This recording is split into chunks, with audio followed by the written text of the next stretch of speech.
everybody, and welcome to the Makers of Minnesota podcast, where we talk to cool people doing cool things. And today I'm talking to Christie Johnson, and her company is called United Goods. And your company is a funny name because it doesn't sound at all like what it is that you do. Did you ever get that from anyone? I haven't because it fits more than what it was when it first began, which was Red Shoes 26. Okay, I love this. So, Christy, will you explain how you describe your company? Because you're an artist, you're a designer, and I have a couple of your pieces. And I know when you describe it that people listening will know who you are. So I make what I call state icons. They're little framed illustrations that focus on the US landmarks. So I draw anything from the really well known to the quirky ones that only the locals would know. So, So, like the Corn Palace. right. That's one. I have that one. Yep. First Avenue, Paul and Babe, and then some dive bars and things that have been closed for years that people miss. So they like to, have that little reminisce moment when they see it hanging in their home. Yes. I think I have the Monte Carlo Oh, that's on my dad's dresser, and he has since passed, but his wife keeps it on the dresser because that's where they met. cute. We have First Avenue that someone gave me as a gift. You really capture with your illustrations the essence of a lot of these places. How did you get started originally? I worked for a while at Minneapolis St. Paul magazine, Oh, and you did? I Did I did. meet you there? I don't think so. I was an Okay. editor in special sections, so I did writing and editing for the advertising sections. And a coworker of mine hired me to do her wedding invitations because I used to do a lot of that kind of thing. And then after I left, she reached out to see if I could draw some. They're called they're little table cards, so like escort cards. They were Yeah. doing a feature in the wedding issue of the magazine. And I said I had never done them, but I would dream up with some concepts and send her ideas. So I came up with this couple getting married in Minneapolis, and they were going to have a Minneapolis themed wedding. So I drew these teeny little illustrations of Spoon, Bridge, and Cherry and the Fauché and things like that. And I just really loved drawing them. So I just kept doing it even after that hit the newsstands and everything. So, how long have you had this business? It'll be 20 years in October, which is Wow. mind-blowing. And did you ever think, like, when you started doing illustration, that this would be like a business versus just like a hobby? No, I was doing greeting cards and, like I said, a lot of the event and wedding stationery. So that was kind of the track I was rolling down and enjoying it. A lot of logos and branding and stuff too. So I was just sort of doing that as my main gig and then the illustration stuff on the side. And I said I would never do art shows because that seemed like so much work. But I had a bunch of friends that did them, so I thought I'll just try one and see how it goes. And I did them for, well, I still do pop-ups and things like that. But so yeah, it snowballed. And Yeah. it became a business because people liked them. I liked drawing them, and it just kept growing and growing. I was doing art shows in other states, so then I would draw things from those states, and it grew out of Minnesota to be all US. Yes. So you start with an illustration and then do you make multiples? How do you tell me about your process? Yeah, I draw everything with a mouse. So they're digital illustrations to begin with. And I actually draw them at the small size that they're printed, the finished product. I've always drawn really small ever since I was a little kid. So that was just sort of natural. And so, yeah, I draw them with a mouse on the computer and then I print them from my home studio. I like to have the control of the colors and everything. And then my parents make the little wood frames for them. So Oh, they crank those excellent. out. Yeah. And I collect them from them in shoe boxes. That's how we transfer the product back and forth. And then so I put my little prints in the frames and then they're complete. How did that process of them making the frames begin? Well, went to a big box store when I first started because I was like, there's no way I'm going to find frames for this small print. So I thought I was going to have to make them a little bigger, but I did find a little frame that I liked. But then as it grew, the business kind of grew. That store couldn't keep up with me. I was driving around all over the Twin Cities trying to buy all the frames that they had on the store shelves. So I was frustrated by that and mentioned it to my dad, who was just a part-time for fun woodworker. And he was an electrical engineer by trade. And so he said, oh, I'll try to make them for you. And it took off from there. They're still making them for me. My dad retired from his job like 10 years ago now. But I keep him very, very busy. And my mom hand paints every single one. Okay, I love this. So in their retirement, it's given them like something to stay active. And I mean, that's so Yeah, important, right? sure. Yeah. Plus Most days they like it. yeah, Some days they don't. yeah. And plus communication with their daughter and helping her succeed. That's so sweet. I love that part of your story. It's important to me that everything is handmade. I always wanted that, but I just thought I would never ever find anybody to make them. So good old dad. Yeah. Now, do you ever veer from landmarks into like, I don't know, pets or other types of illustrations? Yeah, I have done that over the years and only just recently started kind of advertising that I do it. So I'll draw people's houses. I really like doing that. And then pets have been something I've been doing.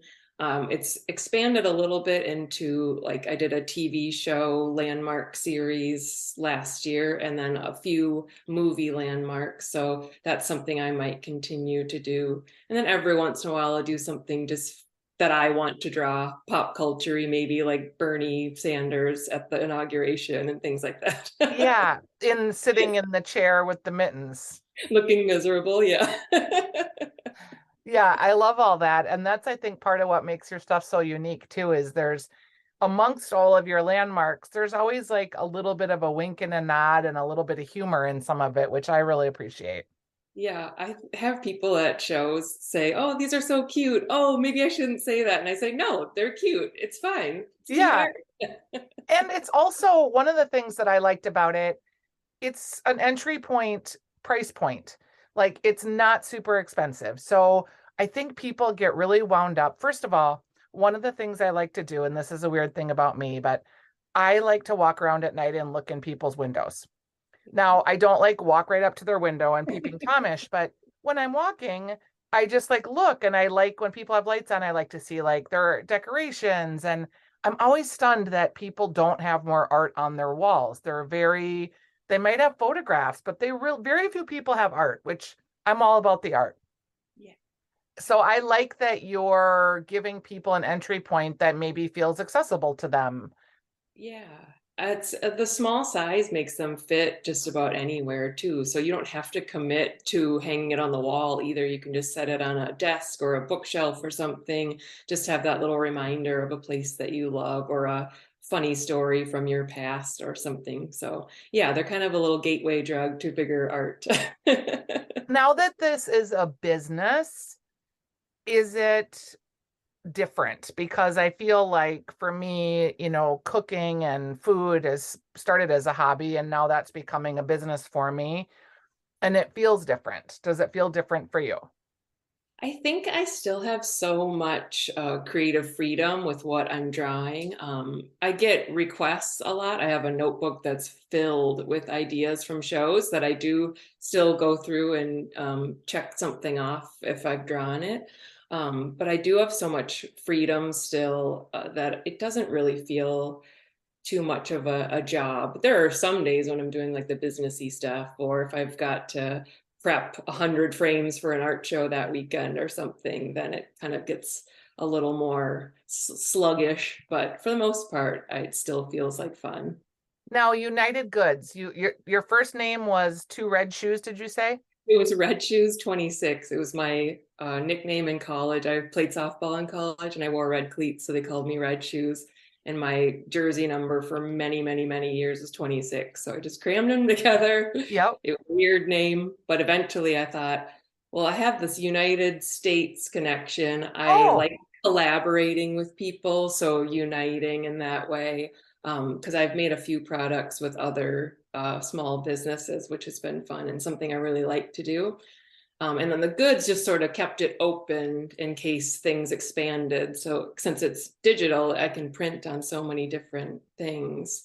So that's where that name came from. Okay, because tell me about a collaboration that you liked. You mentioned you've done some. Yeah, I with a woman who lives in Chanhassen. She does pet memorial candles. She is Nellie Goods, Nellie Designs, Nellie Studio. Oh my gosh, I can't, she's gonna kill me. I'm just screwing up the name. So we collaborated on a Paul and Babe candle. So we sold those for many years, and I just sort of phased those out probably right before the pandemic, I think. And I sold my very last one that I still had laying around at Art Oral. Oh, wow. And on your website, I'm imagining that you have all these items. Do you maintain your own website, or for small businesses that can be a real challenge? So how does that work for you? Yeah, I do control my own website. I use Shopify, so it's pretty easy plug and play, even for somebody who's not super techy. So I update it as much as I can with where I'm going to be and new items that I have. It kind of acts as my catalog if people want to Sure. see, since I have over 500 illustrations, it's kind of a good place I can just send them. Was there anything that you've drawn that really resonated with people that you were surprised by? Let me think. Yeah, I have had a few over the years that have surprised me a little bit. I did one that comes right to mind was I did a contest at a show one year where you could put an idea in a drawing and I would pick it and draw it. And it was it's arches at St. Thomas. There's this little archway that's known as a place where you like have a first kiss or something like Yep. that, kissing under the arch. So I drew that one for her and just put it on the website just to see if anybody else would like it. And yeah, that one has been more popular than I thought. And the terrace chairs at Madison, University of Wisconsin Madison. I'd never heard of them. A friend suggested that I draw them, and that one is one of my top 5 most popular. Terrace chairs. Yeah, they're these really cool, iconic metal chairs that are out on this bar seating area out by the water. And anybody who went to school there is just in love with these chairs. So that's been really fun. Oh, that's funny. My sister went there, so I'll have to ask her about that. I'm sure she knows about the chairs. Yeah, and just how like people see art in the regular everyday is something that appeals to me. Yeah, and that's what I like about what I'm doing. You can find a print of the Eiffel Tower, just about any big box store, but where you're going to find one of Matt's bar. Yeah, exactly. Do you do any food illustrations? I have done a few things like that. Yeah, that's something that would be really fun for me. Anything I can draw small, I want to do. Yeah, that's so great. Well, maybe I'll think of something for you and we'll collaborate because it sounds like super fun. And I just love art. Like I work on the Stone Arch Bridge Festival and we just came off of that. It was yesterday was the last day, and there's just something so heart-filling about being amongst a community of artists that are working so hard, putting their blood, sweat, and tears into these pieces, coming outside, setting up these tents, braving the elements, the weather, the people. And, then the people walking through and looking for different pieces. And it just really makes my heart full that that still happens in a place like Minneapolis, where it's a big city. It's hard to put a festival on that attracts 100,000 people in the middle of a functioning city, but yet it does, and it happens, and everybody has a great experience, and then they go home. And it's Yeah. just so weird that all of that happens in a span of like 4 days. And then when it's all done, you can't even tell that it happened. They're well-oiled machines. The shows done in Minnesota are so seamless. All the volunteers that help out are so good. Yeah, I like doing all of those shows. On that side of it, just seeing the well-oiled machine, all the Yeah. pieces coming together. Yeah, it's Yeah. cool. And it's just fun for people to be exposed to art. And my sister bought something this weekend, and I don't think of my sister as an art buyer. So when she came and showed me this thing that she bought that really spoke to her, and I could see why when she held it up, I was just like, oh, this is so great. Yeah, introducing her to something she maybe didn't even know she liked. Yeah. Yes, exactly. Well, Christy, it's great to talk with you. The company is United Goods. You can find her iconic art on her website. UnitedGoodsUSA.com is where you can find her art. You can also find her on Instagram. She's a great follow. I've enjoyed following you and seeing what you're working on. And seeing the picture of your dad on Father's Day was cute too, who makes your frames. I loved it. Thank you. He's adorable. Yeah, he really is. So thanks for being on the program and good luck. Thank you so much, Stephanie. Okay, we'll talk soon. Bye Okay. bye.